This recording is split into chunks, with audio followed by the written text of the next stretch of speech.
with. Welcome to another Zoom call. We got a number of questions that came through.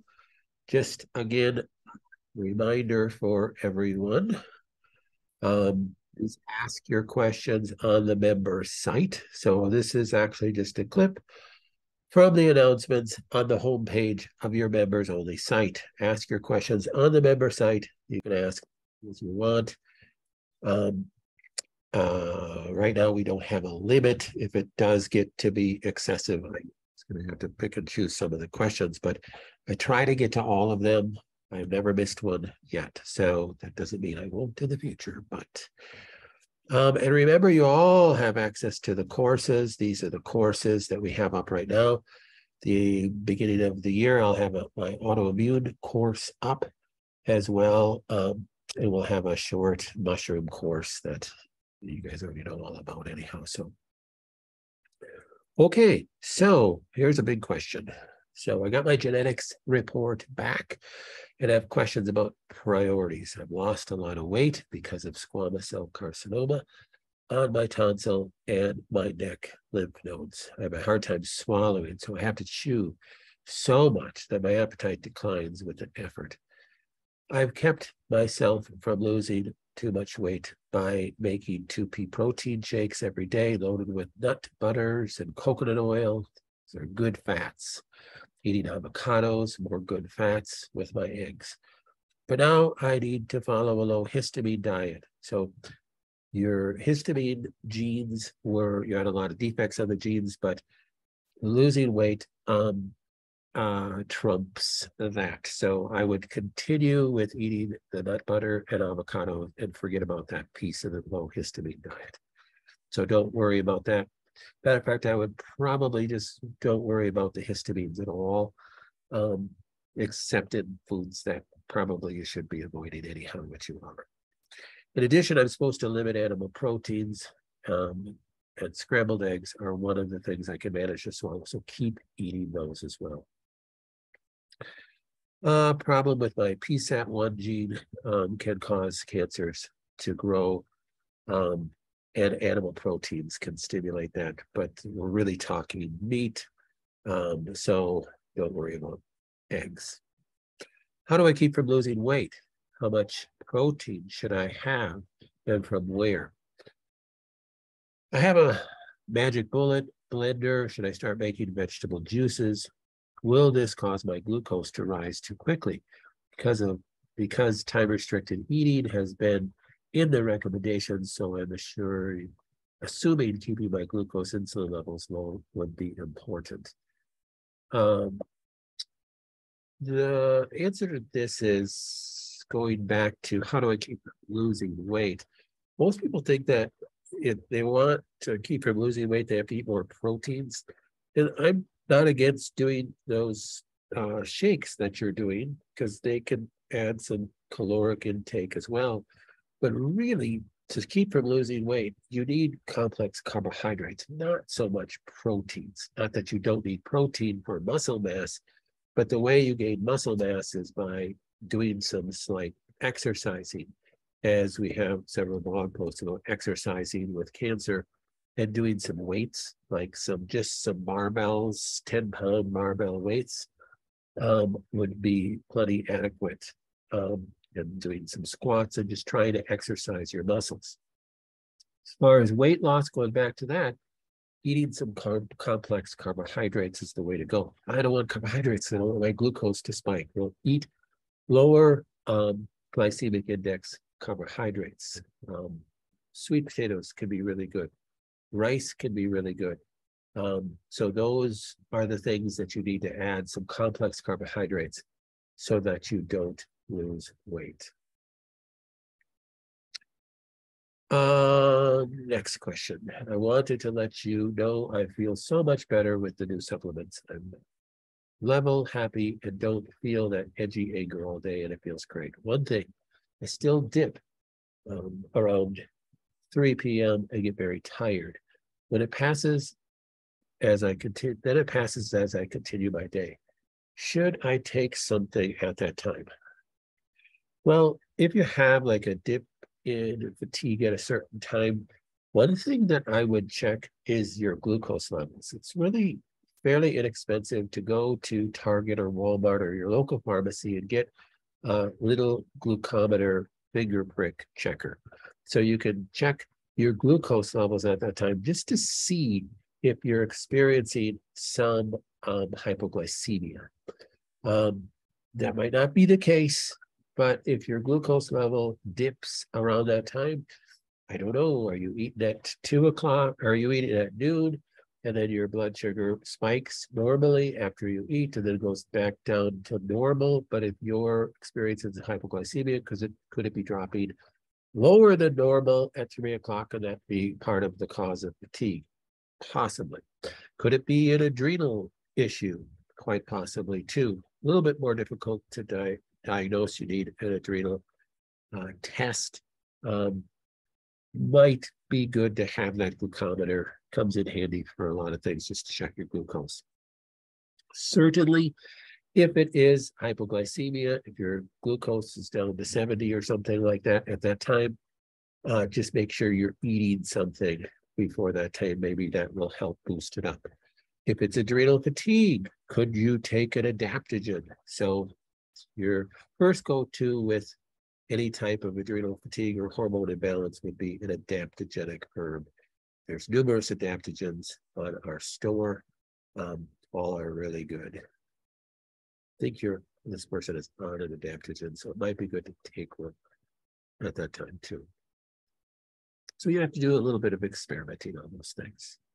I was reading in a book about cancer therapies and it was suggested that rubbing a combination of 50% Lugol's iodine, which is just a liquid iodine, and 50% DMSO into tumors could be good. Is this safe? If so, how about enlarged lymph nodes? So iodine is really for breast cancer. So I think this person was reading a book about breast cancers. I might be wrong, but I think that's what they were reading. So if you had a different type of cancer, I wouldn't necessarily suggest iodine. DMSO, dimethyl sulfoxide, is an anti-inflammatory in itself. And using just straight DMSO over a tumor like a breast cancer can be beneficial, just as an anti-inflammatory. But DMSO is an excellent driver, meaning that it absorbs like instantly. You put DMSO on your hands, you will taste garlic in your mouth relatively in a very short period of time, like a minute. Why garlic? Because the sulfur in this is the same sulfur, that you find in garlic and onions and things like that. So that's why you taste that. You taste that sulfur, you have that sulfur taste. There's nothing wrong with that. Some people find that unpleasant, but DMSO in it by itself is a treatment for inflamed joints, rheumatoid arthritis, any type of degenerative arthritis, and it can be really beneficial for injuries, a knee injury, etc. But if you have breast cancer, using iodine with DMSO, it drives the iodine into the cancer. Is there any downside to that? No, not really. You can get too much iodine, so I would be careful using it like liberally. But I don't see any downside with doing this at all. I got my tumor markers, blood work back. My CEA was 1.8. That's good. CA 19.9 was less than 2. So that's good. CA 27.29 was 32. Oh, that's still within normal limits. CA 15.3 was high at 29.8, since the upper limit was 25. I know I'm supposed to use these for comparison, but do the numbers as they are tell me anything about my current cancer state? No, they don't. This is like taking, you already know you have cancer, so you could have one or more of your tumor markers elevated. Right now, you only have one. If we don't have a comparison, then it's just your first picture. So then you would compare, you might want to do this again in 2 months or something like that and run this test again. and see where it's at so that you can have some comparison. My alkaline phosphatase was actually low at 37. Not sure that means anything. The internet said it could be a zinc deficiency. Low alkaline phosphatase could be also a low thyroid, could be a low parathyroid, it could be vitamin B12 anemia, it could be folate anemia, low phosphate levels, could be a lot of things. If if all your other numbers were within normal limit, if this was me, I'd probably just leave that alone. If you're noticing some fatigue, maybe taking some B12 in the form of hydroxycobalamin every couple of days might be beneficial to see if, because B12 anemia can lead to fatigue too. That's why I'm asking. So B12 hydroxycobalamin is pretty inexpensive supplement, so it's worth taking it. Usually that's a lozenge, sublingual loss.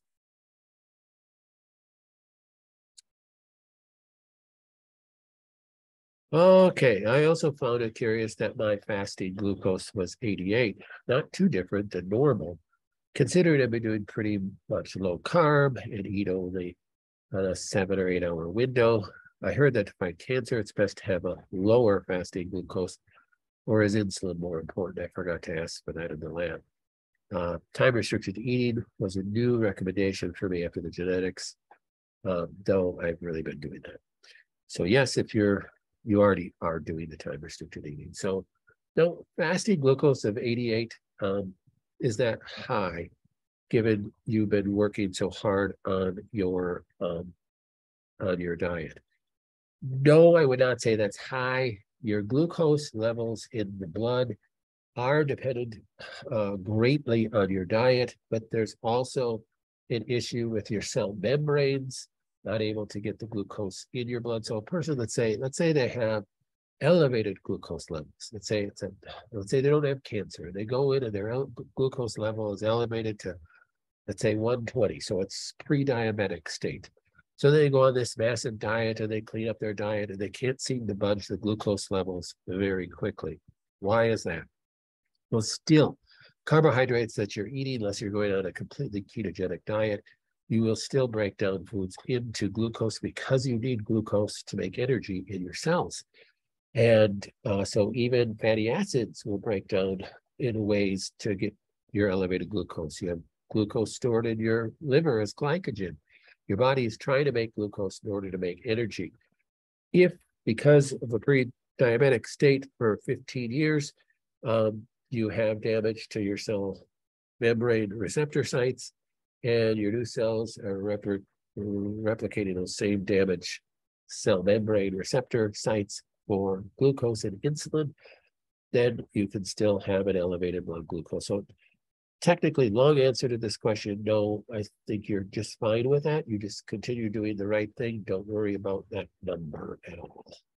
You really don't, you just don't want it to be still 115 or something. If that was the case, then everything I said would probably be what was going on. Probably had high elevated glucose before. I've seen type 2 diabetic patients that you can't get their glucose to budge under 180, no matter what you do, no matter what medication they're on. They're just, they just have such damage to their cell membranes. What do you think about the Eat Right for Your Blood Type diet? I've always wondered if it was legitimate or useful to know, not that we need any more layers to worry about. I think he has some valid points in that, in his book. That book came out a number of years ago, has some valid points. I do think that he is right that some people do better with protein. Some people do better with a vegan diet. Some people do much better eating a lot of animal proteins. I do think that's right, but I don't think that it ties to your blood type. Back when that was really popular, I used to test people, non-cancer patients, for this. And I found that a lot of what he said was correct, but it didn't tie to the person's blood type. I do think there's other metabolic factors that are in place. Personally, I could be vegan and I have no issues. If my wife goes vegan, her energy just crashes, and we don't have the correct blood types that meet that. Um, so I think there's some validity to it, but I don't think it ties to the blood type. When we're told to eat more beets, does it matter if they're cooked or raw? No, you could juice beets if you want to eat raw beets. You could even pickle beets. What's the benefit of eating beets? Well, beets have some nutritional benefit. They do have some sugar content, but they're good for your blood. They're good for building your blood. So they are beneficial. And assuming if oxalates were a problem, we would have told separately. Yes, that's correct. Are golden beets also a good choice? Yes, they're also a good choice too. Okay, from the chat, I had an MRI and a follow-up to a CT scan. My question is, should I have a different RIFE program, and what else should I consider doing? The result, there is no lesion to suggest metastasis in the liver. Ooh, that's good. Several non-specific millimetric lesions with contrast enhancement in the diaphragmatic dome in segment 8 of the right lobe in the right lobe. There is not any significant difference in size collection with the dense contents between the anterior part of the right lobe and the liver and the anterior abdominal wall. Rotation anomaly in the bilateral kidneys, bilateral renal cortical cysts, diffuse cardiomegaly. Is there something I can do to address these findings? No, you can't. I don't know if there's cyst programs that are on the RIFE. You could search on the RIFE if there's cyst programs. Cysts are very common for a lot of people. Some people are prone to produce a lot of cysts throughout their whole body. And I think there's a program for that. Cardiomegaly is an enlarged heart. There's so many causes of that. I have an enlarged heart because I was an athlete in high school. That's the most common cause for that. It's usually not an issue whatsoever to even have to deal with. There's nothing you really have to do. You may have some abnormal heartbeats and some arrhythmia due to that, but typically it doesn't cause any problems. As far as the MRI result of the cancer, there's no changes that need to take place. Remember, if you do have a metastasis of your cancer, let's say you have breast cancer and you have metastasis in the liver, oh my gosh, I just want to have in the liver. Do I need to change my program? The answer is no, because you do have metastasis from the primary cancer to a secondary site. It's still the same cells of that primary cancer. So you still want to run breast cancer, the example I'm giving, programming for the metastasis to the liver. So, good question. I have started having my amalgam fillings removed. I'm taking the Kelaclear and the binder that you recommend. Bottles say to take 4 a day of the Kelaclear and 2 a day of the binder. Is that what you would recommend? Should they be in divided doses? Yeah, that would be fine to take. The Kelaclear is a chelating agent, hence its name, and that will grab things out of the blood and the tissues. The binder grabs things in the gut and makes sure you don't reabsorb the things that your liver is getting rid of. But you should always try to divide your doses in your supplements. So even if I recommend you take 3 a day of something, it's best if you could split them into morning, noon, or nighttime. Some people are just horrible at doing that. You have to set a timer on your phone or something, but it's always always best to take supplements in divided doses because they have a half-life. So if I take 4 a day of something and I take them in the morning, literally at the end of the day, there might be nothing circulating in my blood. That's how your body gets rid of things. So you have a half-life of different nutrients as well. So you want to break them up in divided doses, no matter what you're taking, the best you can do. Even your shakes. I know, a lot of people I have on a shake or a smoothie. It would be best if you could break it into 2 doses, put half of it in the fridge and drink half of it in the afternoon. I know I don't state that anywhere. Or I used to tell people to take about 3 or 4 hours to drink it. It's just hard to do that. I don't do that because it's just hard to do that. You just do the best you possibly can.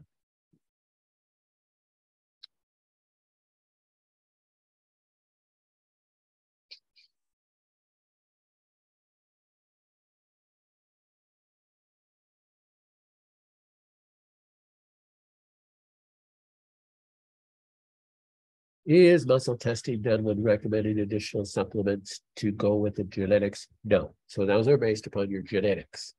So when we make a recommendation based upon your genetics, this is just a recommendation based upon your genetics. And what you have to take in account is that just because I might have, let's use an example. Let's say I have horrible histamine genes, just horrible histamine genes.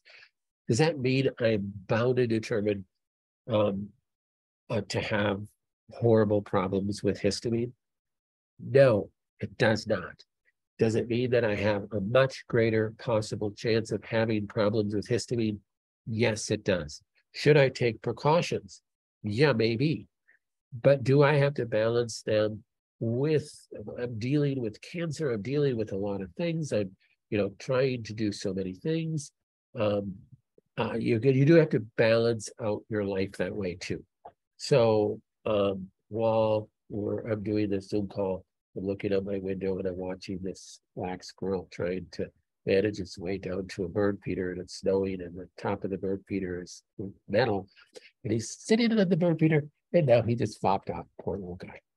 He just can't stay on that bird feeder because it's slippery. Sorry, I got off track there. But yeah, so you have to kind of weigh that out. Let's say I'm not having any issues with histamines. Do I have to be concerned or even take the recommended supplements? No, you don't. But it would be unethical for us not to tell you. I mean, that's why you're doing the genetics, to show you what you could have problems with. I was reading about coffee enemas and how they work. Apparently, a part of the sigmoid colon communicates with the liver and helps with detoxification. Well, it does indirectly. So part of the sigmoid colon, you have really exposure of your cranial nerve 10, your vagus nerve, or your vagal nerve endings. Cranial nerve 10 goes back to the brain, and it is the control of your parasympathetic nervous system.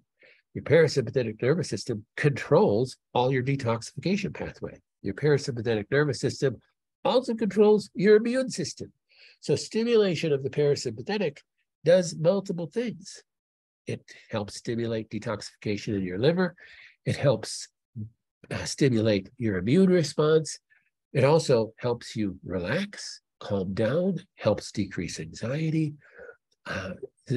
And we live in a sympathetic driven world. So anything, everybody's burning the candle at both ends. Everybody's stressed to the hilt. So anything you can do to stimulate parasympathetics, the better. In my surgery, I had part of my sigmoid colon removed. Does this mean that the coffee enemas won't work as well for me? I don't know. We don't know how much of the vagal nerve ending part was removed. I would also suggest you go back to our main website. I think I have it on the member site too. And go to, just start searching Parasympa, and you'll come up with this sympathetic exercises. So on there, you could download a PDF of the different silly little exercises that will help stimulate your parasympathetics, and the silly little exercises that will help calm your sympathetics. So the idea is you're trying to stimulate parasympathetics, and we're trying to calm the sympathetic response.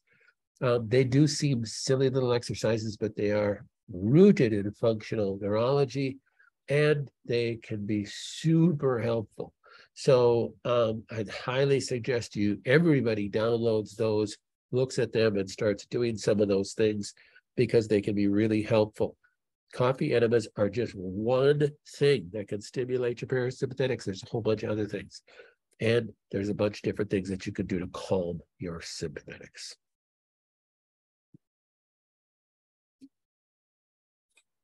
My squirrel gave up on the bird feeder. It's a little frustrated.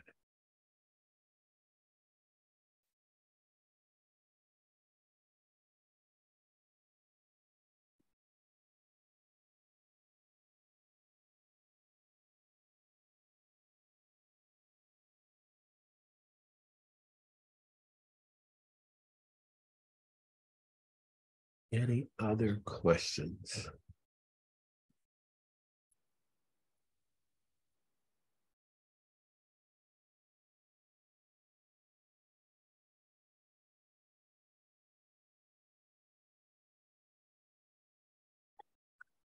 All right, well, oh, here comes one. I noticed I'm having more pain in my pancreas than usual. Is this normal?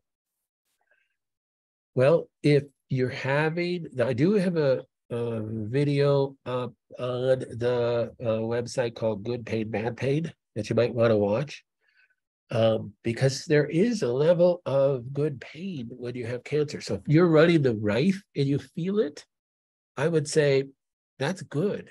If you're like just during the day you're getting pain, that might not be good. You may want to run another CA19-9 if that was elevated. I can't remember if it was on you, but if that was elevated, just to see some things without having to do something like a CT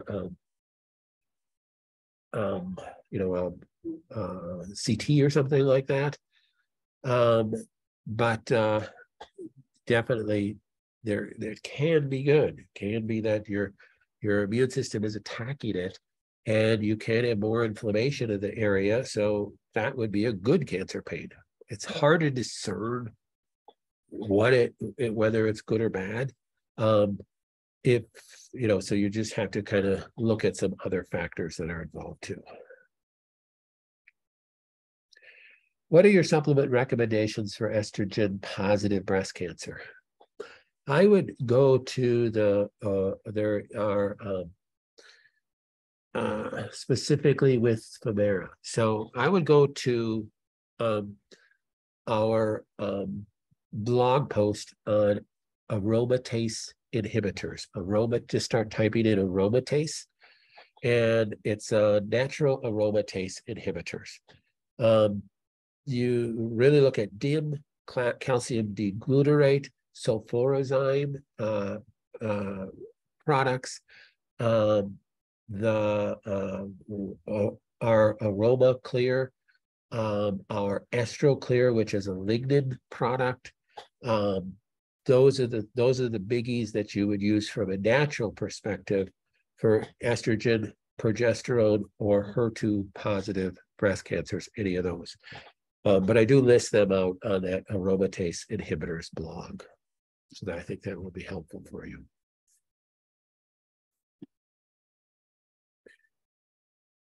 Is an elevated heart rate something to worry about? It is. It's especially in the middle of the night when running my Rife. Do I need to give myself more space since I cuddle with my little buddy every night? Possibly. So it might be something that you're running, something in your program that's just affecting so what would affect your heart rate? So something that is calling for like an increased blood flow, that could affect your heart rate. Something could, that would be my first thought. Do you wake up with it? And then you find your heart really racing, and are you checking it and see what it's at? Or is it just something when you get out of bed at night to go to the bathroom, you notice that? I'd want to really find out some more information, because it might not have anything to do with the Rife at all. It could be, usually I wake up and I'm really hot. Okay, so that is more likely the your hormones than it has anything to do with the rife. If you're going through, I had to pull up your information to see where you're at with menopause and things like that. If you're going through early menopause, that can certainly cause an issue. Um, if you're taking um, anything to decrease estrogen that we just spoke about from a natural perspective, and or if you're taking any medical aromatase inhibitors, things that will drop your estrogen level, that is most likely the cause. Somebody asked a question a few weeks ago. They're not on any medical aromatase inhibitors, none of the drugs to decrease estrogen, but they started the EstroClear, and they said they're getting hot flashes. And my comment was, well, that's a good thing because that's showing that it's really working. So one of the things that you can get hot flashes and elevated heart rate with is when your estrogen levels drop down. And so that's what we're attempting to do if you're taking them. So not looking at your chart right now to see what we have you on, but if that's the case, then that would be a good thing. So yes, we have you on clear dim. So yes, so that would actually, I would think that would actually be a good thing. Is methylfolate okay to take if you should not take anything methylated? No. So methylfolate is a methylated product. Now, again, somebody asked me a while ago that they have really high levels of a need, showing a need for methylation, and typically we tell people that you should not be taking methylated products if you have cancer, because methylated products can give off a methyl group, and that's the whole idea, and methyl groups can turn off tumor suppressor genes. Now, the only caveat to that was if you have really high homocysteine levels, that could lead to, because the person can have comorbidities, right? Has nothing to do with cancer, the high homocysteine levels, but that could lead to blood vessel damages, your endothelial etching, and a heart attack. So then you may have to take some folate. So methylated products might have to be kind of override the other option. But if that's not the case, you don't have elevated homocysteine levels, now you don't even know what homocysteine is, you've never seen that on your blood test, then I would say that you should get your folate through your food, your green leafy vegetables. There's some natural folate in greens first if you're taking that, and not be taking any methylfolate. Can I break up my time throughout the day with my rife, or is it best to run all night? Well, you can break it up during the day if you want to run it during the day. You can do that, certainly. My idea of running it through the night is you have to sleep at night anyhow. So that's why I program it that way. We have people that run it during the day as well. So they might work from home and they run it during the day at their desk or whatever. So some people set up their home where they can do that as well. Okay, how long should you take Femara? So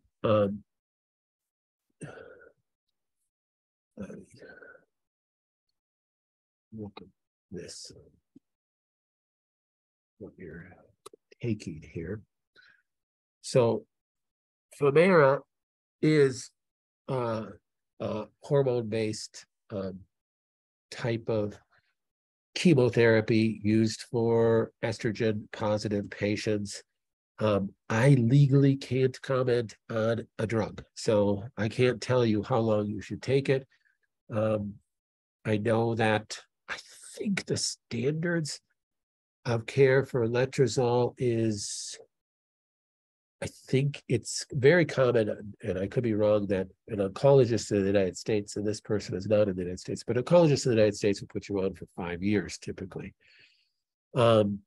So that is an aromatase inhibitor. That's what we're talking about. So now, is it a good idea to keep taking it? I can't comment on that legally. I just can't comment on drugs. That would be practicing medicine. So you will have to consult with your oncologist about that. Could you do a natural approach? You certainly can. We have people that do natural approach also. But that would have to be a decision that you'd have to make with your oncologist. Sorry.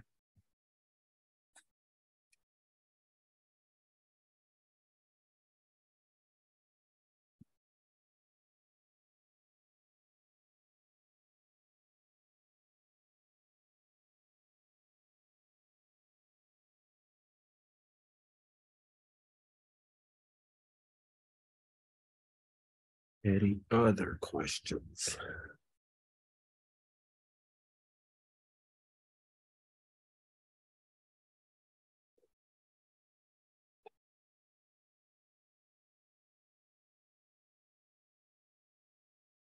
Can I send you my RGCC results? Yes. Typically don't recommend that you set up a time for me to talk to you about them. That's not my specialty. I make sure you talk to whoever ordered it for you, but certainly we should have it in your file. So if you have those, I'd like to have it in your file for sure. So thank you. Any results you do want to send to us, send it to labs@Connors Clinic or info@Connors Clinic. And remember, just because you send us a lab does not mean that I'm going to call you and talk to you about it. If you want to talk about it, you'll have to call and set up an appointment to do so. Again, I can't give legally, can't give medical advice, but we could go over what those labs mean. Certainly you can ask them, just like this person did in the chat today, or actually in the questions today, asked about their different labs. I think that's beneficial for all to hear those. I think those are really good questions to ask so that people understand their labs as best they can, so they're not having to rely just on a doctor and explain those to them. All right, we will end our chat. Oh, what's your thoughts about Dr. Brzezinski? Does he treat similar to what you do? No, he does not treat similar to us at all. Dr. Brzezinski has a clinic in Houston. His noted treatment is a drug that he developed called anti-neoplastin therapy. He does not use it on all patients. Insurance doesn't cover it. It's super expensive. Last time I heard somebody checked, one of our patients checked it, it was like $80,000 a month or something like that. And you have to be on it for 6 months or some crazy number like that. I'm not to say that it isn't valuable and it doesn't work. I thought that when he originally started, it was mainly just for brain cancer. I think he's expanded and got it approved for other things as well. He's been attacked by the American Medical Association and the Texas Medical Association for decades, but he does standard oncology too. So he does chemotherapy and stuff as well. He doesn't do all that much. The only natural thing he does, quote unquote, is the anti-neoplastin therapy, which is technically a drug, but it's really based upon natural things. So he's kind of listed as a natural alternative doctor, but he really does standard care.